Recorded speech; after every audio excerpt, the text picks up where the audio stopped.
Another day, another boat job. Stick around, I'll show you what I'm doing.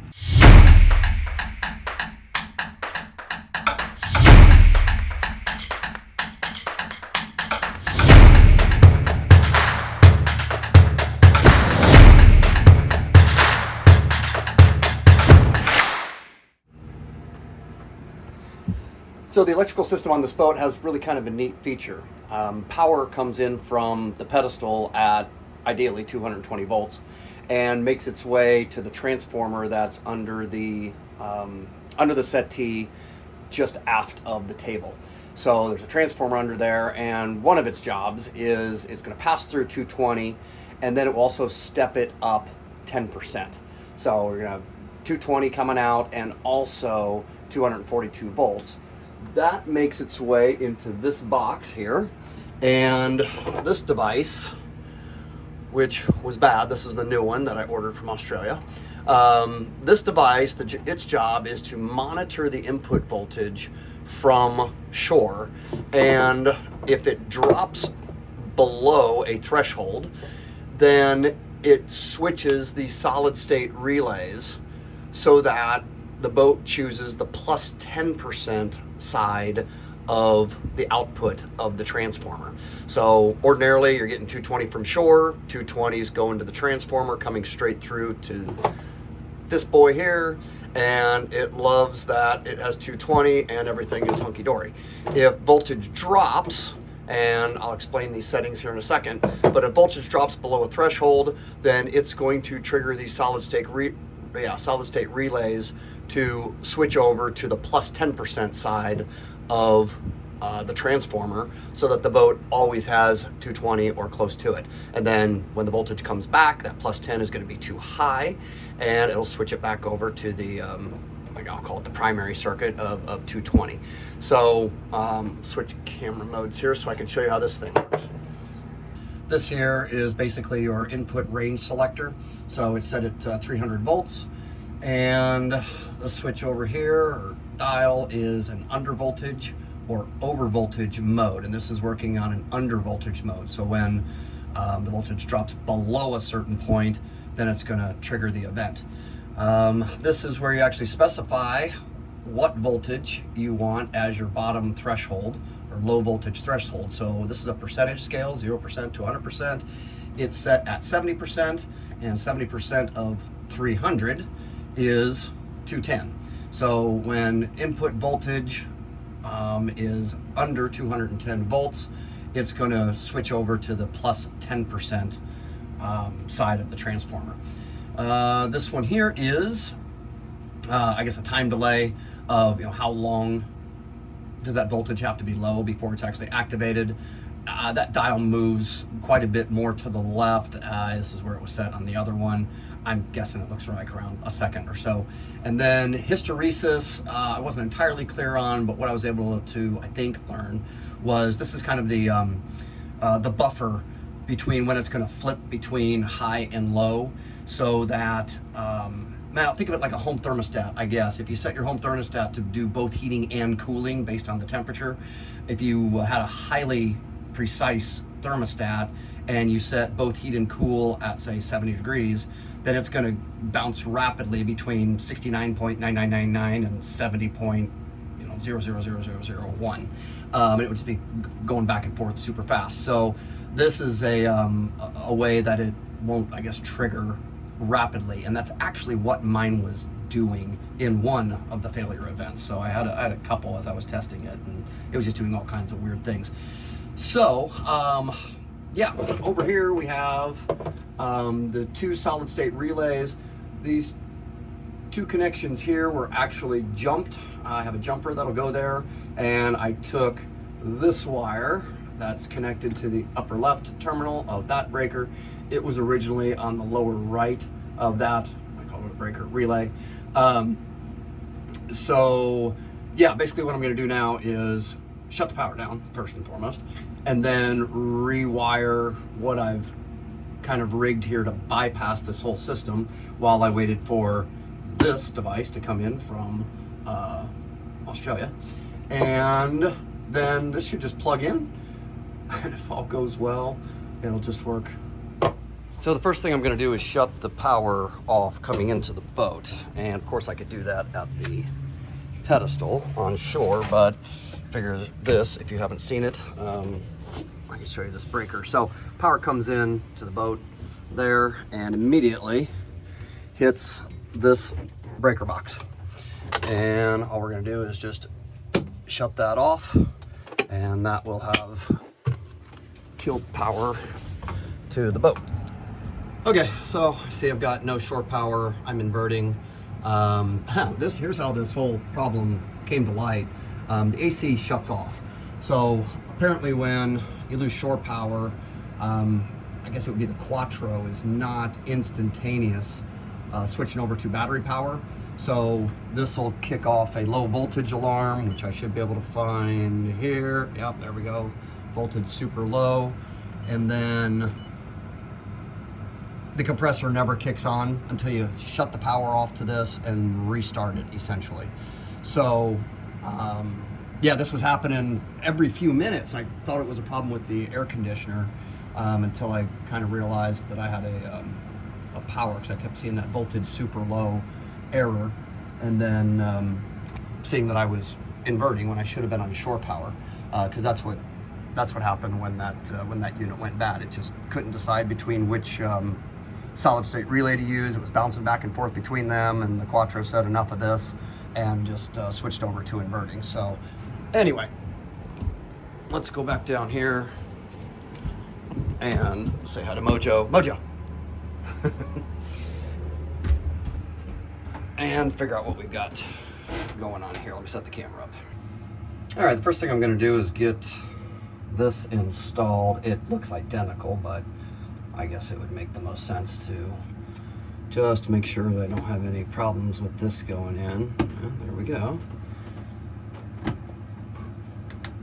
Before I disconnect all of my bypass circuit. I guess that's it. Just presses in. That LED indicates which solid state relay it's chosen. That's all 12 volt going in. It's just controlled by these wires, so there's no current at the terminals. So, oops, I'm going to disconnect this.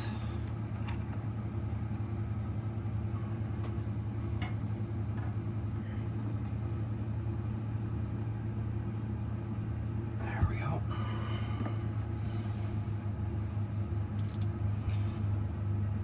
This one was part of the original.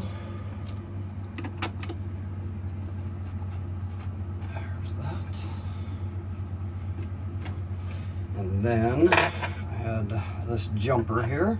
This is kind of in the way of us seeing what's going on, so let's just disconnect it.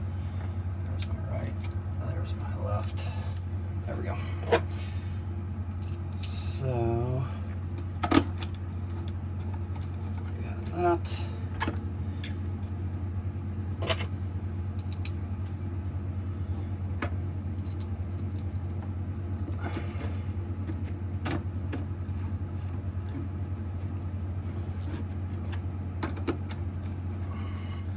Plug these back in.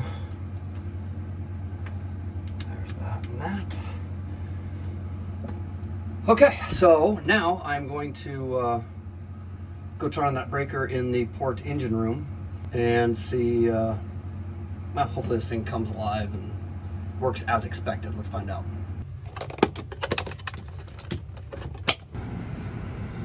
Okay, that's what I wanted to see. We've got shore power. Let's go see what it did over here. So my curiosity here, I'm not gonna mess with it, but what I really wanna do is to turn this voltage up so that it crosses the threshold. I'm a little bit afraid of it's gonna go to the plus 10%.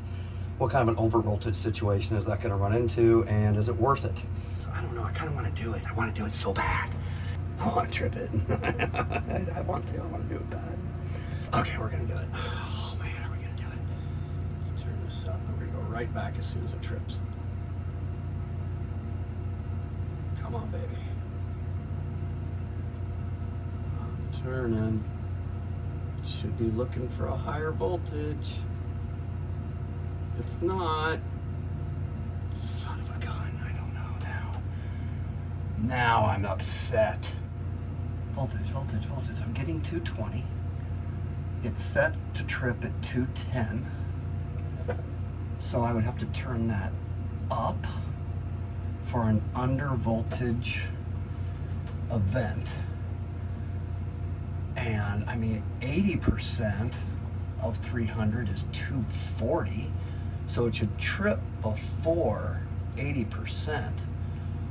And it's not. Huh. Let's see. No, it's not tripping.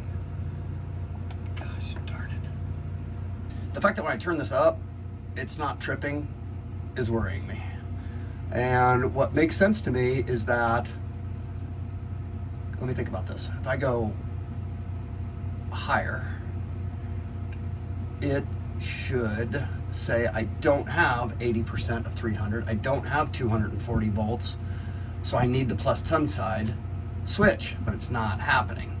So what I think is that we're on the plus 10 side and we already have low shore voltage.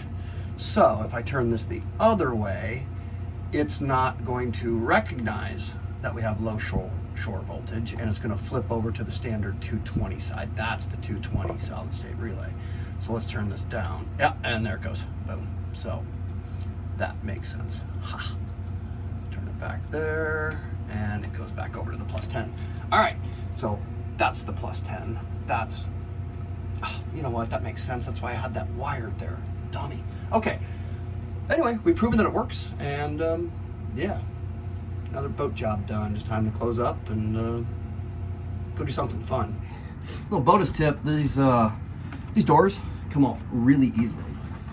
Getting them on is a little bit of a technique, but there